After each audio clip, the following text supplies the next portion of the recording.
Functionally, what do ribosomes do? In both prokaryotes and eukaryotes, they engage in protein synthesis. To do protein synthesis, which is a huge topic down the line, you also need to know something about the binding sites that are found on the ribosome. Hey, it's Professor S, and what can I say?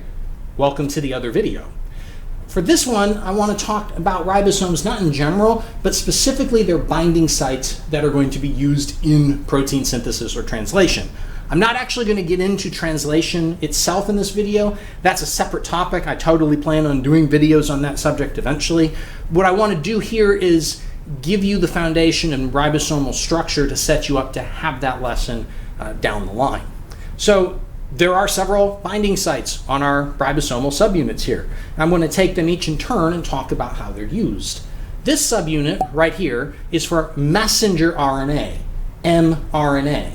mRNA is the blueprint for a protein. It's the RNA sequence that contains a copy of the code from the gene in the nucleus that tells the order of amino acids in the protein. So the binding of mRNA is kind of critical since it's the instructions for this.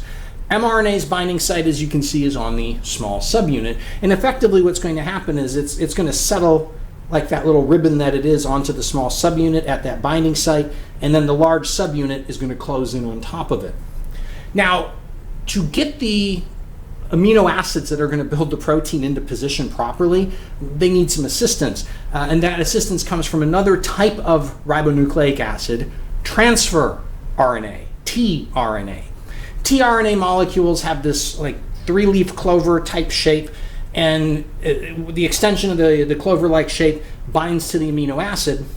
And so the ribosome has three subunits over there, labeled E, P, and A, that are there to bind to transfer RNAs and assist them in getting the protein's amino acids into the right sequence. Let's start with the first one closest to me, the aminoacyl or A site.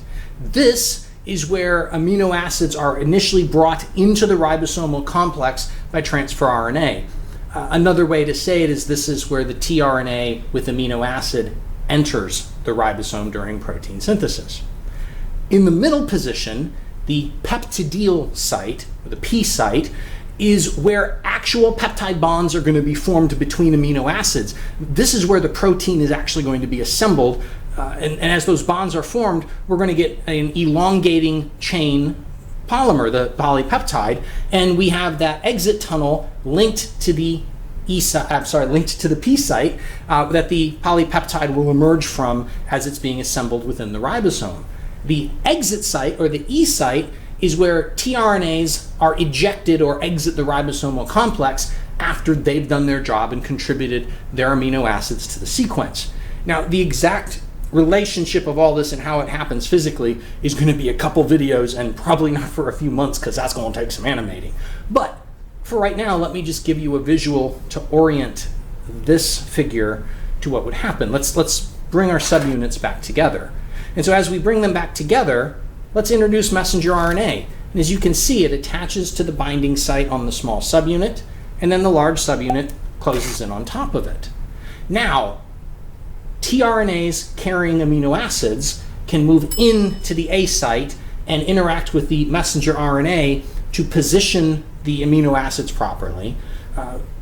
During an event called translocation, those will then get bumped to the P site where peptide bonds will be formed, and we're going to see a chain of amino acids extending out through the exit tunnel as the protein is assembled. And then when empty amino acid-free tRNAs occupy the E site, they're going to then exit from the complex. Again, the exact mechanism of how all this plays out in physical reality is a bit more complex, but if you can understand these binding sites and their basic definitions in terms of what they interact with and what's supposed to happen at them, when you get into the process of translocation, elongation, and the full story of translation later, it'll make a lot more sense.